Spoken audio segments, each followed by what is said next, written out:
आजादी के आंदोलन में इनका कोई योगदान नहीं। भाजपा की विचारधारा का आजादी के आंदोलन में कोई योगदान नहीं है। अंग्रेज के पक्ष की विचारधारा है। आज स्कूल बंद किए जा रहे हैं, इस पे चर्चा नहीं करना चाहते। नशे का कारोबार बढ़ रहा है, इस पे चर्चा नहीं करना चाहते। रोजगार की बात करी थी, जब प्रधानमंत्री मोदी कह रहा था 2 करोड़ नौजवानों को रोजगार देंगे हर वर्ष, और रोजगार नहीं मिला बल्कि रोजगार छीनने का काम किया है।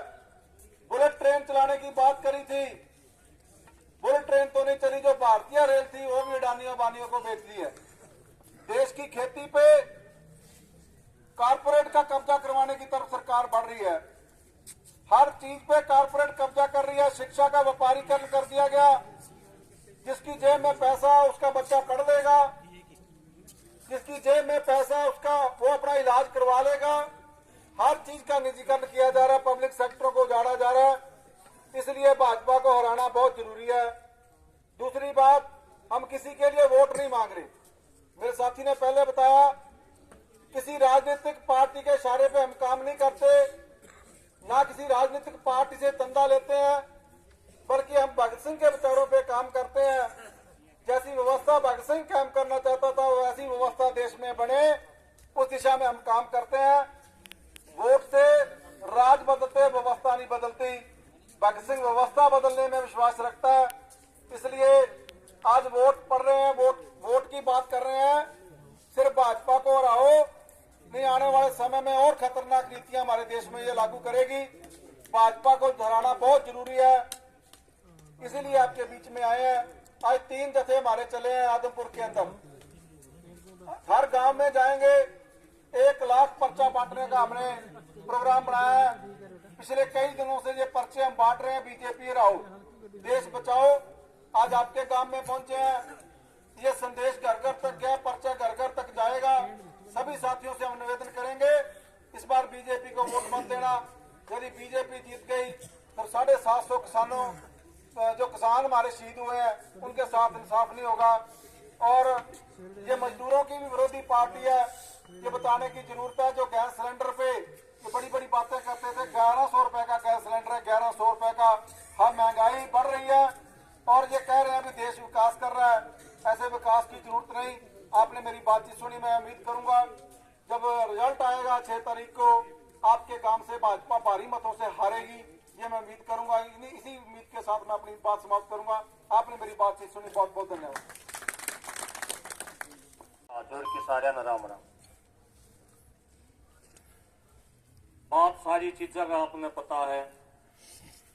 1.5 साल तो देश में की हो जाए। किसान आंदोलन के बाद दो बात भाई संदीप शुरुआत कर रहा था कि जातीय धर्म का नाम पर वोट पड़ा है। ऑन रिकॉर्ड बताता हूं, जब से किसान आंदोलन शुरू हुआ है इस देश से जातीय धर्म का रोड़ा लेट गया।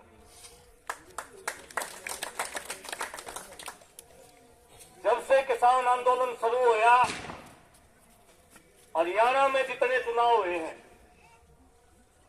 2 उपचुनाव हुए, एक बड़ौदा का उपचुनाव हुआ, एक इलाहाबाद का उपचुनाव हुआ। दोनों के दोनों उपचुनाव में जो पार्टी जातीय धर्म की बात कराया करती उसको हराने का काम हमने कराया। उसके बाद आंदोलन के बाद ये शहरों वाले चुनाव हुए, नगर निगम के, नगर परिषद के चुनाव हुए। किसान आंदोलन ने एक बात को और कर दिया, जो पार्टियों के पीछे लोग घूमया करते, यो बड़ा नेता है, इस भाई का गढ़ है, किसी का सिरसा में गढ़ था, किसी का करनाल में था, किसी का कैथल में था, किसी का रोहतक में था। सारे गढ़ों को तोड़ा।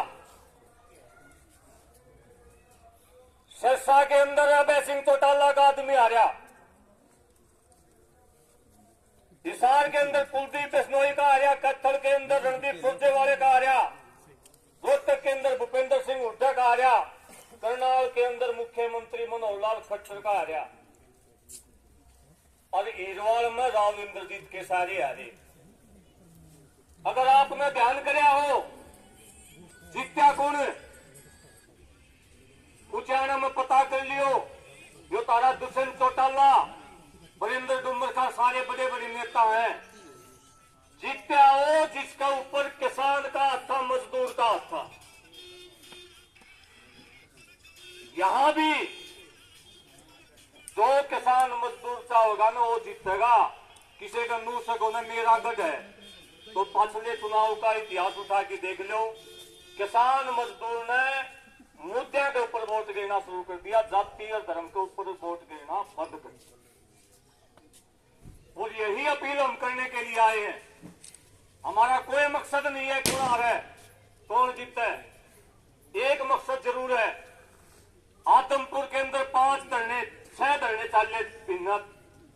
आदमपुर तहसील को कई दिन तक किसानों ने कब्जे में बनाए रखा। बालसमंद चौकी के ऊपर बैठे रहे, कब्जा नहीं कर रखा था। उन्होंने कह तो हमने मुआवजा दे दो, कह जेल में छाए की घेर दो, हमने कोई तोड़ा दे दो। ना उन्हें पकड़े ना उन्हें छोड़े। 4 स्कूलों के बाहर ताले लाग रहे थे। हमारी बच्चियां, छोटी छोटी बच्चियां धरना देने के ऊपर मजबूर करी गई। 3 साल के मुआवजे भी बाकी हैं। सारे के सारे स्कूल बंद करने पर तुली हुई है। आदमपुर की आज मंडी में नरेगा के मजदूर आ रहे हैं। जब से बीजेपी आई है नरेगा स्कीम को ही बंद कर दिया है इनने। कहने का मतलब क्या है, अगर आने वाले समय में दुकानदार ने अपनी दुकानदारी बचानी है, मजदूर ने अपनी मजदूरी बचानी है, किसान ने अपनी किसानी बचानी है, बीजेपी को तो पहली दृष्टिता अपने हराना पड़ेगा। इसके अलावा हमारे पास कोई रास्ता नहीं बच रहा। इसलिए हम लोग आपके गांव के बीच में गांव गांव में जाके अपील कर रहे हैं कि बीजेपी को अभी तुरंत प्रभाव से हराना पड़ेगा। 2024 में अगर बीजेपी दोबारा से आएगी, ना रहेगा बांस और ना बजेगी बांसुरी। वोट का अधिकार छीन लेंगे आपका। 7 साल में सरपंच के चुनाव 31 हार में तो भी नहीं है। 7 साल में क्यों करवा रहे हैं? ये देख रहे हैं गांव वालों को कि कितना विरोध करते हैं, कितना समर्थन करते हैं। अब भाई कौन लोग आवाज उठावा कि सरपंच के चुनाव होने चाहिए। सबसे पहले इनका जो हमला होगा वो गांव के ऊपर होगा, आपके बच्चों के ऊपर होगा। आपके बच्चों को का जीवन बचाने के लिए, उनकी शिक्षा बचाने के लिए, उनका स्वास्थ्य बचाने के लिए। यो भाई जो अपना बेटा इतना प्यारा वाक्य है, अब इसने पार्टी भी बदल ली। इसके केस हटवाने खातर इसने यो नुका मैं तो मुख्यमंत्री का छोरा हूं, यो मुख्यमंत्री के पांव भी पकड़े हैं। हमने हमारे कान्ना तो सुनी, राज्यपाल बना दे जब भी छोड़ गया था, केंद्रीय मंत्री भी नहीं बनया। लेकिन अपने बच्चे का भविष्य बनाने खातर आज सारा परिवार लाग रहा है पांव पकड़न लोगों के। क्या हमारे बच्चे नहीं है? हमारे बेटे नहीं है? हमारी बेटी नहीं है? क्या हमको उनको नहीं बचाना चाहिए? क्या भव्य बिश्नोई ही आपका बेटा है किला इस आदमपुर का?